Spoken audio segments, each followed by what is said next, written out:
Bom dia, irmãos. Muito bom dia. Estamos hoje aqui com muitas pessoas que nós não víamos há muito tempo, né? Nossos alunos, tanta gente que tem vindo à igreja, e nós estamos bem alegres por isso, né? Que a graça do Senhor esteja conosco e esteja com os nossos amados que estão em casa. Hoje nós vamos começar um estudo de um livro que é bem difícil. É bem difícil porque as pessoas têm muita dificuldade em entender o palavreado que Paulo usa nesse livro. Nós nos acostumamos com os demais livros, né, de Paulo, as cartas paulinas. Paulo é muito carinhoso com as pessoas e tudo mais, mas aqui no livro de Gálatas ele vai chamar muito a atenção da igreja por conta de muitos erros que a igreja está cometendo. E são erros que nós vemos hoje também na nossa sociedade, nos nossos dias, das nossas igrejas, não é? Erros assim de perverter a palavra de Deus, mudar aquilo que Deus colocou na palavra. Então, a carta de Paulo aos Gálatas, você pode abrir lá a sua Bíblia, né? E nós vamos ver alguns detalhes dessa carta que vão chamar a nossa atenção, mudar o nosso comportamento e nos trazer de volta, né, para um evangelho, como o pastor falou aqui há pouco, um evangelho puro, reto, de acordo com a vontade de Deus. Então essa carta, a data dessa carta, quem estudou o livro de Atos comigo, viu que eu comecei pelo livro de Atos. Por quê? O nosso estudo da Bíblia, deixa eu chamar a atenção de vocês. Eu não posso estudar um livro do Novo Testamento sem conhecer o Antigo Testamento. Primeiro eu leio, está aqui uma meninada que foi tudo meu aluno, né? Sabe que nós entendemos o Antigo Testamento, daí passamos para o Novo Testamento. Por quê? Na Bíblia uma coisa tem a ver com a outra. E no livro de Atos nós vimos que foi a conversão de Paulo, tá? O testemunho de Paulo e o início do ministério de Paulo. Portanto, aquilo que nós vimos no livro de Atos, Paulo se encaminhando, indo para Damasco, Paulo se convertendo, Paulo testemunhando isso e aquilo, é o início da vida de Paulo. E aqui a carta de Gálatas, ela está misturada no meio das outras, tá? Se você é crente antigo, a maioria não é, mas se você é crente antigo que nem eu, você aprendeu assim uma musiquinha que a gente cantava de todos os livros da Bíblia, né? Então o Novo Testamento você começava lá por Mateus, Marcos, Lucas e João, Atos, Romanos, Coríntios, Gálatas, Efésios, Filipenses, Colossenses, Tessalonicenses, Timóteo, Tito, Filemão, Hebreus e Tiago, Pedro, João, Judas e Apocalipse de João. Isso era do Novo. Então você vê que existe uma ordem ali. Você pensa que a primeira carta de Paulo, colocada ali no conceito bíblico, é Efésios, não é Romanos, não é essa, é aquela, não. A primeira carta de Paulo, inserida no contexto bíblico, é Gálatas, tá? Então é uma carta muito importante, por quê? Porque Paulo fundou todas essas igrejas. O ministério de Paulo foi um ministério muito grande. Então ele ministrou, fundou essas igrejas, mostrou quem era Jesus Cristo, ensinou comportamento e assim por diante. Essa carta aqui não se sabe, né? Se ela foi escrita, a região da Galácia é uma região grande, que hoje ocupa vários países ali da Ásia. Então, o que acontece? Não se sabe se era a Galácia do Sul, Galácia do Norte, mas para uma das duas ele escreveu. Então, essa data dessa carta aqui seria mais ou menos no ano 49 depois de Cristo. Então, foi um período assim que mostrou quem era, não é, Paulo, quem era Jesus Cristo e o que Cristo significou na vida dele.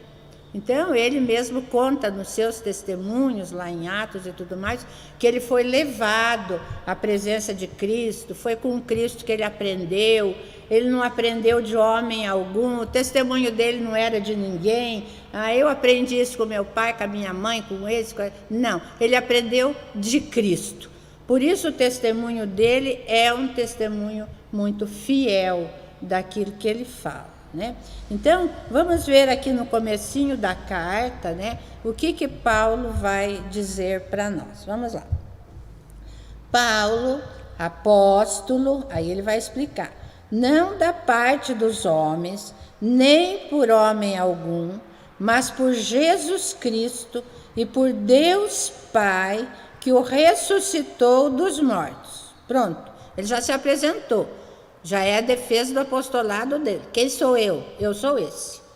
Tá? Então, meu ministério não veio de homens, não veio de ninguém. Eu não aprendi o que eu sei sobre Cristo de homem nenhum. Vocês lembram da conversão dele, o que aconteceu? Ele era um perseguidor da igreja, foi levado à presença de Cristo, Cristo explicou as coisas para ele, ele aprendeu tudo com Cristo. Portanto, o evangelho de Paulo é um evangelho fidedigno, né? Ele fala aquilo que veio do Senhor para a vida dele. Por isso ele se apresenta aqui como alguém que aprendeu com Cristo. É diferente dos outros. E todos os irmãos que estão comigo, as igrejas da Galácia. Tem gente com ele ali preso não, mas acompanhando a prisão dele, ele disse que todo mundo está com ele. Graça e paz da parte de Deus Pai e da do nosso Senhor Jesus Cristo, o qual se deu a si mesmo por nossos pecados, para nos livrar do presente século mau, segundo a vontade de Deus nosso Pai, ao qual glória para todos sempre. Amém. Então ele começa a carta dele falando de Cristo, falando que foi Deus que o ressuscitou. Esse testemunho de Paulo é muito verdadeiro, né? Porque às vezes a gente aprende durante muito tempo, quando nós nos convertemos, que Cristo, ele mesmo se ressuscitou, né?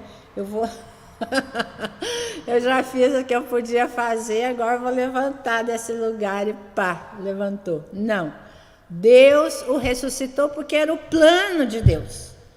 O plano de Deus era trazer Cristo ao mundo para que ele morresse pelos nossos pecados e depois ressurgisse entre os mortos para testificar aquilo que Deus havia falado. Então, Paulo dá um testemunho bem fiel, né? Que Deus ressuscitou a Cristo dentre os mortos. Portanto, foi uma ressurreição conjunta.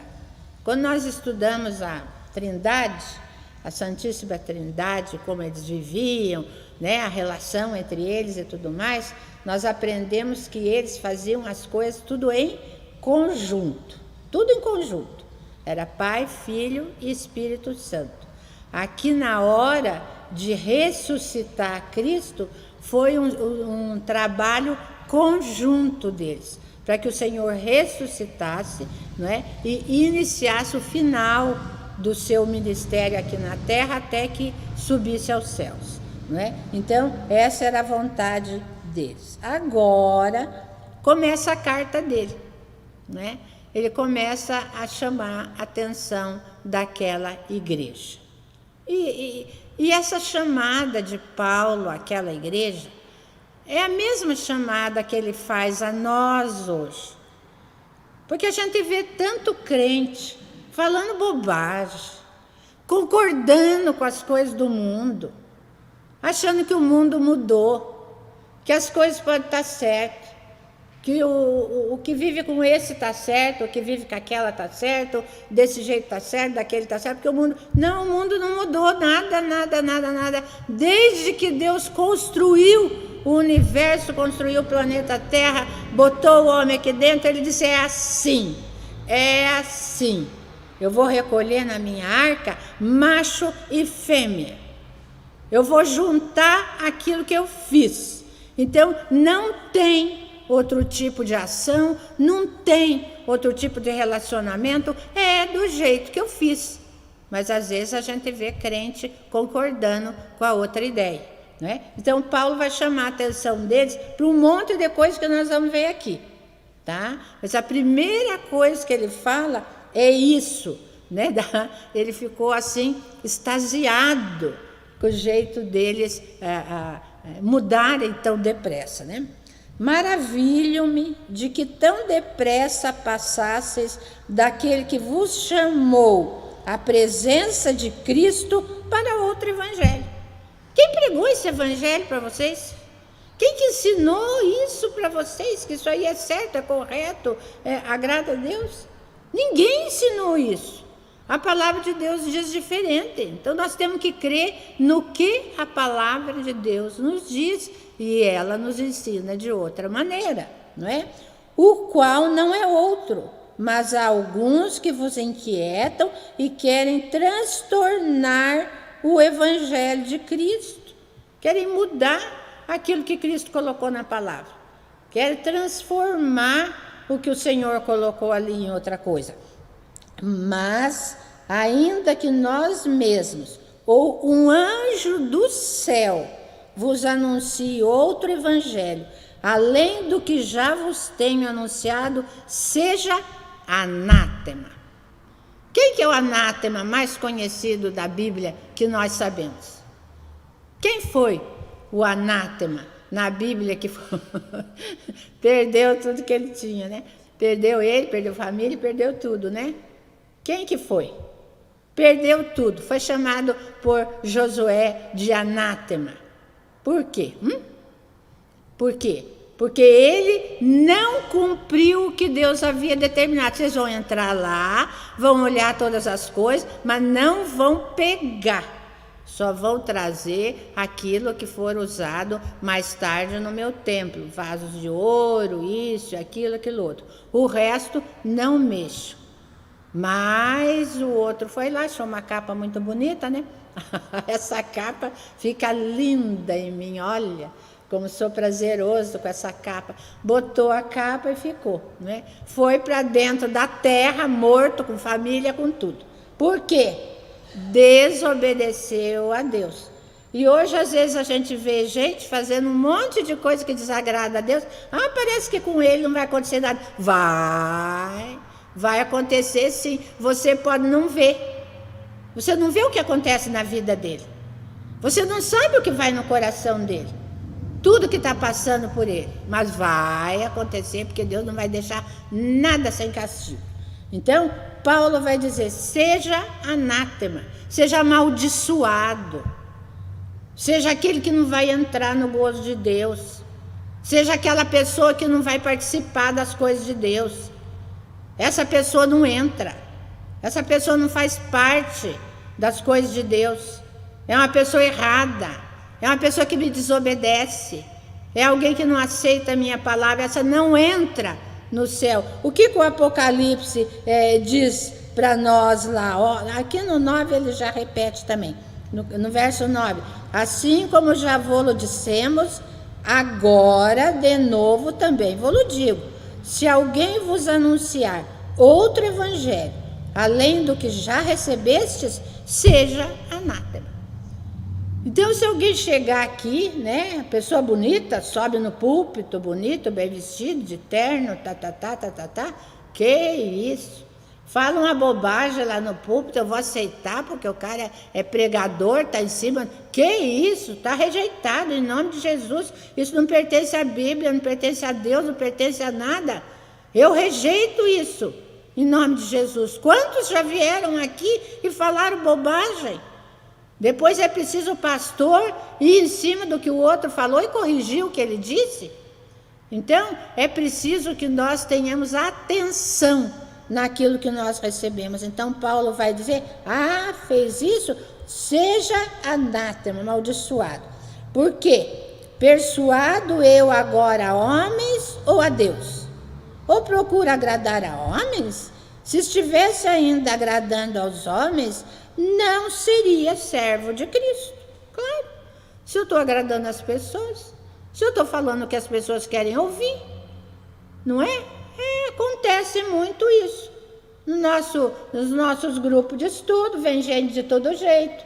Vem um que tem um filho não sei o quê, outro tem a filha não sei o quê, outro não sei o quê, não sei o quê. E você vai ficar passando por cima esse pedacinho não vou falar para não desagradar. Não! A Bíblia está aqui, eu tenho que falar a Bíblia inteira, do jeito que ela é. Portanto, eu explico, ensino a Bíblia toda. Não é? Se a pessoa quiser aceitar aquilo e mudar de vida, tudo bem. Se não quiser, paciência. Vai se haver com Deus, né? Depois. Muito bem. Mas agora, faço-vos saber, irmãos, que o evangelho que por mim foi anunciado não é segundo os homens. Ele justifica por que ele faz isso. Porque o que ele recebeu foi de Cristo. E quando Cristo fala, quer saber o que Cristo fala? Vai ler o Apocalipse lá, porque tem gente que fica só dos evangelhos, né? Agora estão aprendendo o Apocalipse, muita gente que não conhecia aqui na igreja com o Dr. Rogério. Então, o que acontece quando você lê o Apocalipse? Você encontra as palavras de Cristo. Eu não aceito isso, não aceito isso, não aceito isso. Minha vida com vocês tem que ser assim, assim, assim, assim. É Cristo pregando e falando da sua palavra. Se eu quero conhecer, eu tenho que ficar ali, rente ao que Cristo falou. E é isso que ele vai dizer. Não aprendi de homem algum, mas pela revelação de Jesus Cristo. Jesus falou para ele o que aceitava e o que não aceitava. Porque já ouvistes qual foi antigamente a minha conduta no judaísmo, como sobremaneira persegui a igreja de Deus e assolava. E na minha nação excedi em judaísmo a muitos da minha idade, sendo extremamente zeloso das tradições de meus pais.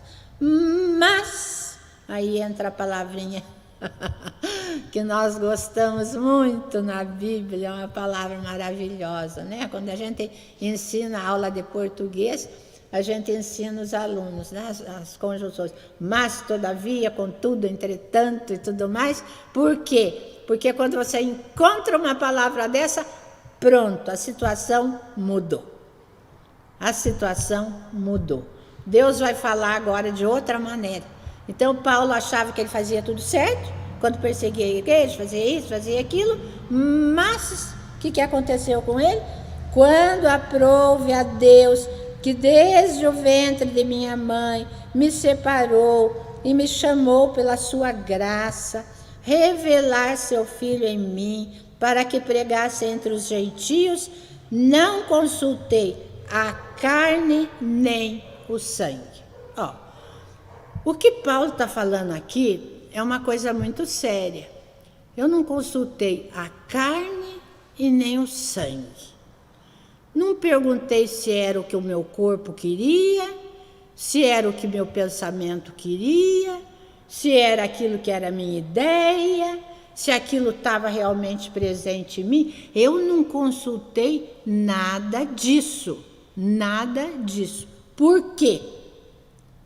Por que Paulo não consultou nem carne, nem sangue, nem nada? Porque ele viu que foi um chamado de Deus. E quando Deus nos chama para fazermos uma atividade, nós temos que percorrer naquele caminho que Deus colocou para nós. É aqui, Senhor, eu vou. É aqui, Senhor, eu vou. É o caminho de Deus. É o caminho que Deus preparou para nós. Então, é nesse caminho que nós vamos entrar andar, conduzir e obedecer ao Senhor. Então, ele vai mostrar duas coisas aqui. Não consultei nada, fisicamente, nem coisa nenhuma, nem tornei a Jerusalém a ter os que já antes de mim eram apóstolos, mas parti para a Arábia e voltei outra vez a Damasco. Vejam a atitude de Paulo, uma atitude correta, uma atitude certa. Deus falou, olha, eu te elegi desde o ventre da tua mãe, para que você fosse pregar entre os gentios. Você vai. Paulo disse, eu vou. Eu vou sim, Senhor. E Paulo, então, vai se desenvolver, vai nascer e vai crescer e vai aprender o que dava para aprender ali, e depois ele foi para o caminho do Senhor. Então, o que Paulo vai dizer? Olha aqui depois, ó. Depois, ele faz assim, né? Um caminhozinho aqui. Depois, passados 3 anos, fui a Jerusalém para ver a Pedro e fiquei com ele 15 dias. Para ficar com Pedro, né? O chefe da igreja, aquele que Jesus tinha entregue todas as coisas, era para morar perto dele, né? Eu já me mudava com barraca e tudo para perto de Pedro. Mas Paulo disse, não, eu fiquei 15 dias com Pedro. Só 15. Em 15 dias eu aprendi aquilo que eu precisava saber sobre os homens. Aquilo que eu não havia recebido ainda. Então ali eu aprendi tudo que eu podia saber sobre os homens, como eles eram, o que faziam e assim por diante. Pedro me passou tudo. E não via nenhum outro dos apóstolos, senão a Tiago, irmão do Senhor. Esse eu vi, porque o Tiago era irmão de Jesus Cristo. Então, claro que Paulo queria conhecer Tiago, queria entregar as coisas para ele, queria falar com ele, saber de Cristo, da infância, disso, daquilo outro. Então, com Tiago ele falou, não é? Então, foi uma conversa rápida também. Ora, acerca do que vos escrevo, eis que diante de Deus testifico que não minto. Quem de nós pode falar isso? Quem de nós? Quando você prega o evangelho para uma pessoa, quando você explica o que aconteceu, o que Deus fez, o que Jesus fez, o que se passou na cruz, na vida de Cristo, tudo que aconteceu ali, você pode dizer que você testifica diante de Deus que você não mente. Essa é algo difícil de fazer. É algo difícil. Por quê? Porque as pessoas têm uma tendência de aumentar. Eu vou aumentar isso, eu vou diminuir isso, eu vou calcular isso, eu vou fazer aquilo, tudo do meu jeito. Mas Deus não quer que seja assim. Para Deus, as coisas têm que ser exatamente como elas estão na palavra. Não é para mudar nada. Então ele busca o quê? Ele busca o testemunho de Deus. Não minto. Aí terminou isso aqui. Depois fui para as partes da Síria, da Cilícia, e não era conhecido de vista das igrejas da Judéia, que estavam em Cristo, mas somente tinham ouvido dizer, aquele que já nos perseguiu, anuncia agora a fé que antes destruía, e glorificavam a Deus a respeito de mim. Vejam que coisa bonita que Paulo está falando aqui. Será que as pessoas, né, podem dizer isso de nós? Será que podem? Conheço fulano. Nossa, esse menino era um degenerado. Conheço aquela moça, nossa, aquela moça era terrível. Conheço aquele rapaz, nossa, aquele rapaz era isso, aquilo. Será que podem dizer agora que nós somos diferentes? Porque um dia nós vamos comparecer ante Cristo E Cristo vai perguntar para nós: o que você fez depois que eu te salvei? Como foi a tua vida? Como é que você viveu? Como é que você agradou as pessoas? Como é que você testemunhou de mim? Cristo vai perguntar. Não é? E o que nós vamos responder? Ah, Senhor, não sei não, tinha muita coisa na minha vida. Tinha muita coisa na minha vida que me atrapalhou um pouco, né? A doença, não sei o quê, vamos inventar 500 desculpas. Jesus vai dizer, não. Nada disso eu aceito, não é? Porque eu quero uma vida verdadeira. Então, para nós, não é? Tem que entrar essa passagem de Paulo aqui. Aquele que já nos perseguiu, anuncia agora a fé que antes destruía. Então, isso daqui é o nosso testemunho.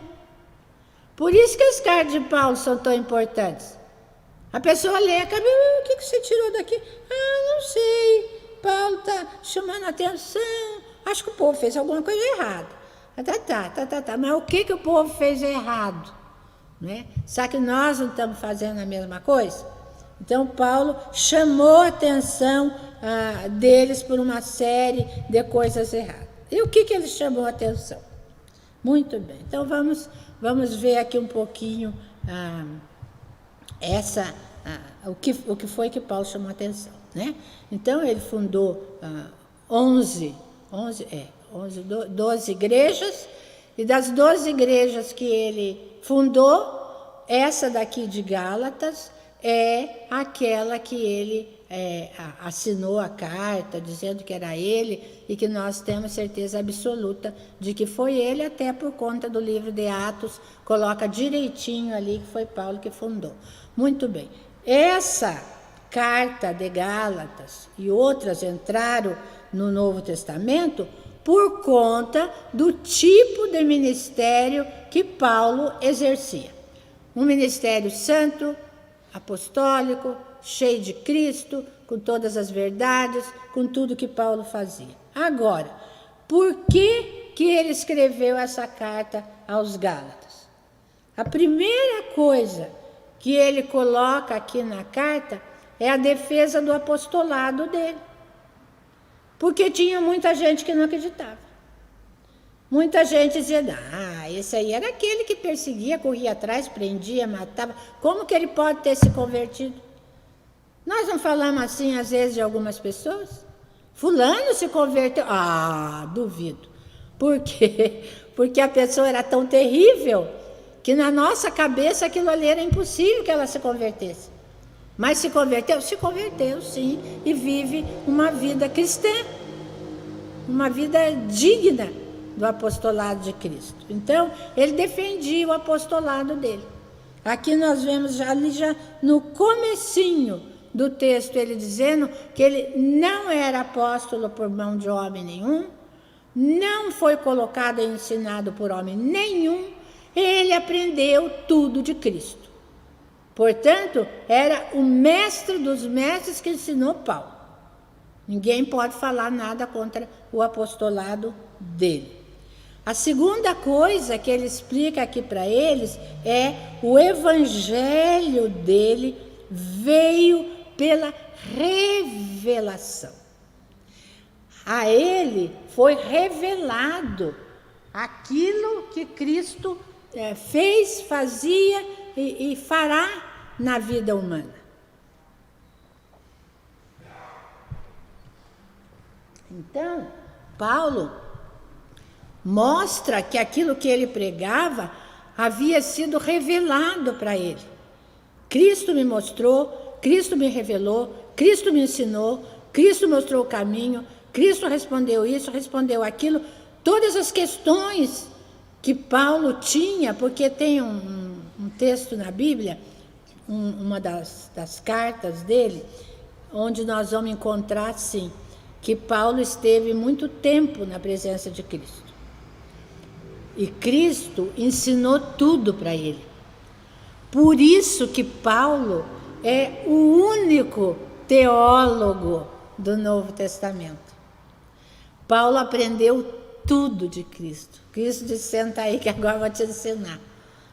Você sabia tudo do Antigo Testamento, agora eu vou te ensinar tudo da minha vida, da vida do Pai, da Trindade, da nossa relação com o homem, do nosso processo, de cura do pecado do homem e assim por diante. Portanto, Cristo ensinou para Paulo.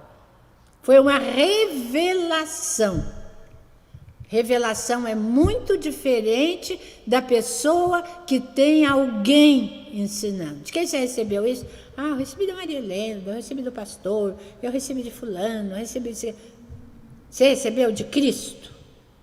Então você tem que ir na Bíblia procurar, confirmar se o que te ensinaram é bíblico. É bíblico? Cristo falou? Cristo confirmou aquilo para você? Então aquilo que você sabe está correto. É isso que Paulo coloca aqui. Depois ele vai falar sobre que relação existe entre lei e graça. Qual que é a diferença? O Antigo Testamento era pela lei. Você fez isso, você é abençoado, você fez aquilo, você é amaldiçoado, e tá. Então, era a lei. Mas como é que a lei funcionava? Às vezes nós lemos o Antigo Testamento, passamos por cima das coisas, nem percebemos como é que a lei funcionava. Como é que a lei funcionou no caso de Abraão? Como é que a lei funcionou no caso de Ló? Como é que a lei funcionou no caso desse ou daquele? Foi só a lei? Não. Nunca foi só a lei, mas nunca foi só a lei. Foi a graça de Deus caindo sobre ele. Foi o amor de Deus caindo sobre eles. Tocou o coração deles. Fez com que eles entendessem o que Deus estava falando. Aceitasse aquilo como sendo a vontade de Deus. E obedecesse o que Deus mandava. Isso é graça. E Paulo vai mostrar para eles que existe uma relação muito grande entre graça e lei. Entre graça e lei. Então, se eu quero obedecer à lei, tudo bem. Quantas leis a gente tem na Bíblia assim? Não é 10 mandamentos, não. Quantas leis nós temos na Bíblia? Quem sabe? Esse aqui é a escola dominical, né? Hã? Quanto?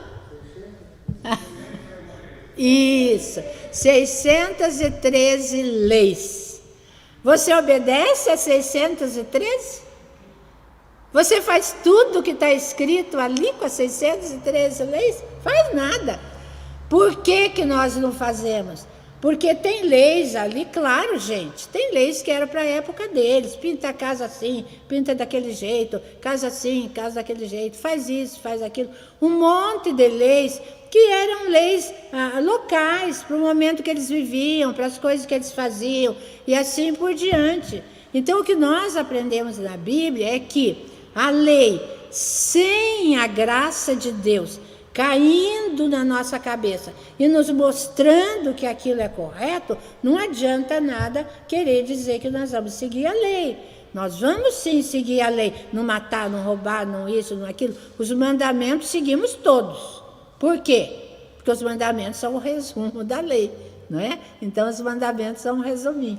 Mas o que acontece conosco? Nós aprendemos que sem a graça de Deus caindo na nossa cabeça, nós não conseguimos fazer nada. Então, quando Deus coloca a sua graça sobre nós entendemos. Não, essa lei era para isso, essa para isso e tudo mais, e vamos obedecer aquilo que Deus manda. Então, a lei e a graça são coisas muito bonitas. Muito bonitas. A lei mostrava em que eu era pecador e a graça veio para tirar o meu pecado. Então, são duas coisas ali que andam juntas. Lei para mostrar tudo que o mundo fazia de errado e que eu tinha que me corrigir, e a graça de Deus que me enche dele para que eu possa obedecer aquilo que ele manda. Então, são duas coisas que andam lado a lado. É por isso que nós precisamos conhecer a palavra, para não ficarmos, fulano fez isso, está condenado, fulano fez... Você sabe por que ele fez? Não sabe, né? Então, melhor deixe para lá, deixe que Deus atenda a pessoa, né? A outra coisa que Paulo falava muito era da liberdade cristã. O pastor até falou aqui. Liberdade cristã. Nós somos livres, não somos? Cristo não nos libertou para vivermos uma vida alegre, feliz, cheia disso, cheia daquilo. Cristo nos libertou. Eu não sou escravo do pecado, eu não sou escravo do vício, eu não sou escravo daquilo, não sou escravo daquilo outro, não sou escravo de nada disso, nada. Eu sou livre para viver uma vida de acordo com a palavra de Deus. Eu tenho toda a liberdade, tá? Para fazer o quê? O que Paulo dizia, né? Ser livre, mas dentro de um conceito, né? O conceito bíblico, o conceito cristão, o conceito daquilo que Deus colocou para nós como verdadeiro, né? Então, a nossa liberdade de agir, de fazer as coisas, de usar aquilo que Deus nos deu, é uma liberdade que ninguém pode tirar. Ninguém, né? Eu morava em frente, no outro prédio, em frente o Instituto dos Cegos, e dava aula aqui no Rio Branco. E um dia uma professora perguntou para mim, tem uma porção de aluno aqui que mora na frente do teu prédio, por que você não dá carona para eles? Eu falei, porque Deus não mandou. Como assim? Eu falei, não, Deus não me mandou dar carona para nenhum deles. Eles têm que ir a pé, pegar ônibus, ir até o colégio para aprender a obrigação deles. Não me mandou dar carona para nenhum deles. É? Assim? Obedece a Deus assim? Eu falei, obedeço. Tudo que ele falar, eu faço. Ele não falou, eu não fiz. Daí o dia que eu fui na casa dela atender filho, pai, mãe, tudo viciado, toda aquela coisa arada, morava bem longe, ela disse, mas aqui você veio. Eu falei, aqui Deus me mandou. Porque aqui ninguém mais viria. Mas Deus me mandou vir. Então, a nossa liberdade cristã, a nossa relação com Deus é uma relação de obediência. Deus falou, nós obedecemos. Deus mandou, nós obedecemos. A nossa vida é assim. E é isso que ele vai falar aqui para os Gálatas. Que eles continuem na liberdade, fazendo tudo o que Deus mandar, dentro do padrão, do poder, daquilo que Deus colocava para eles. E os filhos? Como é que são os filhos? Ele vai dizer que os filhos são orientados pelo Espírito Santo. Eu acho isso lindo. Eu acho muito lindo isso. Na minha Bíblia está escrito ali no lugar dos filhos, né? Eles são orientados pelo Espírito Santo. Não adianta o pai e a mãe ficar em cima deles. Eu vejo, às vezes vejo na igreja, vejo em todo lugar, em cima da criança. Escuta, você já orou por ele? Você já ajoelhou do lado da cama dele?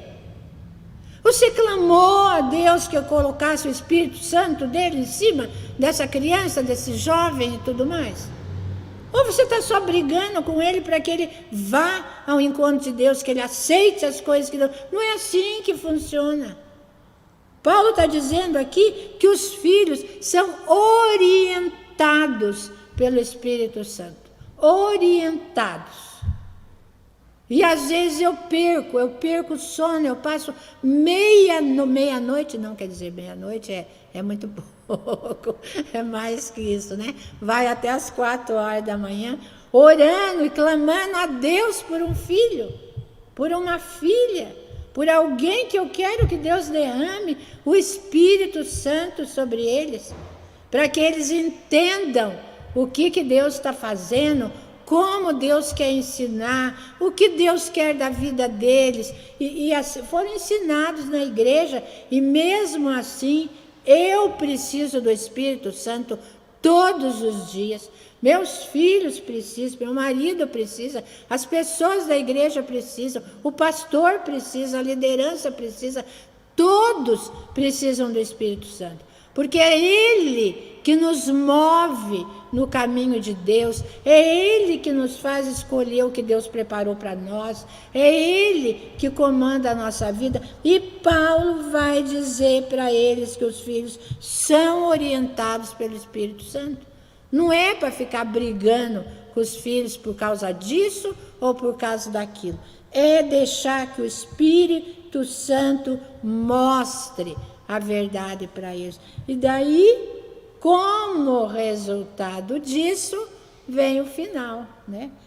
Princípio da colheita. Isso é lindo demais. Isso é lindo demais. Quando você vê um filho, uma filha, fazendo aquilo que Deus mostrou, que Deus ensinou, que você falou, que você explicou na palavra, que você trouxe à igreja, que você falou depois, e você vê ele fazendo aquilo, fazendo isso. Eu tive essa experiência com meus filhos, e é um gozo muito grande que dá no nosso coração. Quando você vê o teu filho, a tua filha, fazendo aquilo que Deus colocou no coração deles. Isso é uma coisa maravilhosa, é o princípio da colheita. Você plantou arroz, você vai colher arroz.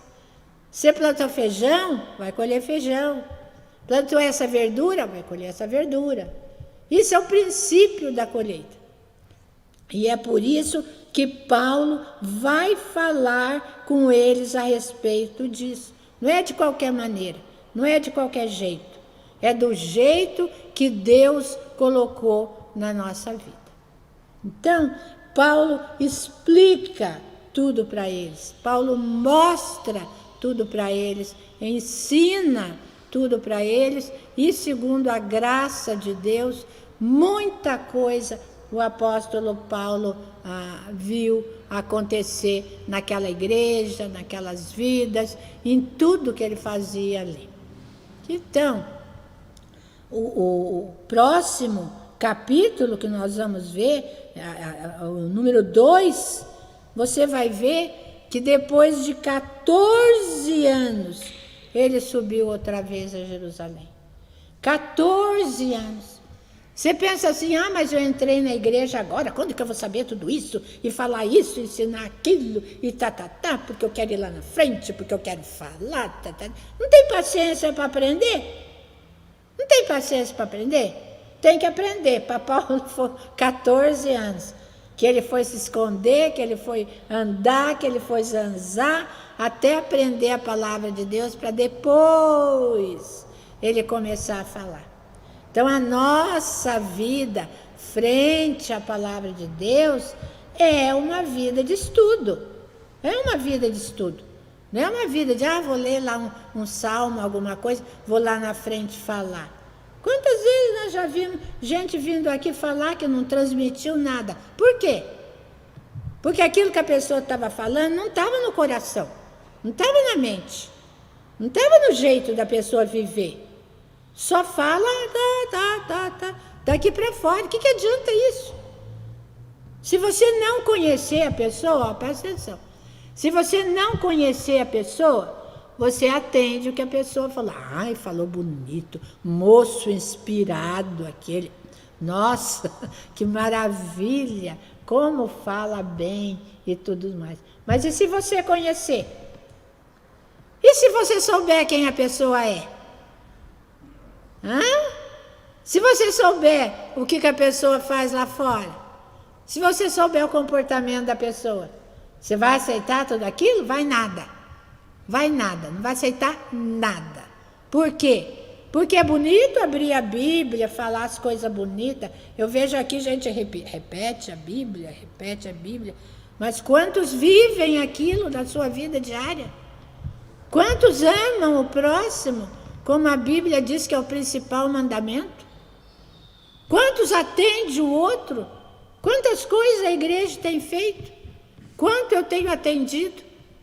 Então, a nossa relação com Deus e com a palavra tem que ser uma relação de verdade. Não é? De verdade. Eu leio a Bíblia, eu aplico na minha vida, eu obedeço a Deus, eu faço a sua vontade e tudo mais, e a partir daí, eu vou mostrar para os outros. Ó o que Paulo, nós já vamos terminar. Ó o que Paulo vai falando aqui no 2:2. E subi por uma revelação, e lhes expus o evangelho que prego entre os gentios, e particularmente aos que estavam em estima, para que de maneira alguma não corresse ou não tivesse corrido em vão. Paulo, então, explica para o povo que fazia parte do grupo, ensina o povo aquilo que ele devia ensinar, mostra o que ele vivia na vida dele, como ele praticava tudo isso aqui, apostolado, revelação, lei, graça, liberdade cristã, filhos, princípio da colheita, tudo isso ele aplicava. Se eu aplico na minha vida, se eu vivo a minha vida dessa maneira, eu posso ensinar para o outro. Que eu vou dizer, faça como eu fiz, deu certo, eu obedeci, eu fiz isso e Deus me atendeu. Então, Paulo ensina as pessoas a viverem de acordo com aquilo que a palavra de Deus mostra. Então, da próxima vez que nós nos encontrarmos, e eu quero pedir muito para que vocês, por favor, leiam a carta aos Gálatas, leiam as outras cartas. Comece lá pela carta de Efésios, Romanos, vocês vão ver um monte de coisa que vocês vão ver aqui em Gálatas, que o povo não obedecia aquilo que Paulo falava. E aqui ele é chamado, ele é constrangido, ele é ensinado por outros que aquela igreja estava mudando o evangelho que ele havia pregado. Que triste, que triste. Quando você ensina um grupo, passa para eles o que você vive, passa o que a Bíblia ensina, mostra o procedimento cristão, e depois você vai ver que as mesmas pessoas estão agindo de forma errada. Então, é isso que Paulo está fazendo aqui, corrigindo aquilo que o povo mesmo se atrapalhou no agir de Deus na vida deles. Então, que Deus possa nos abençoar, que o Senhor possa nos ajudar a viver uma vida que agrade ao coração do Pai. Estou te agradando, Pai? O Senhor está contente comigo? Estou fazendo a Tua vontade?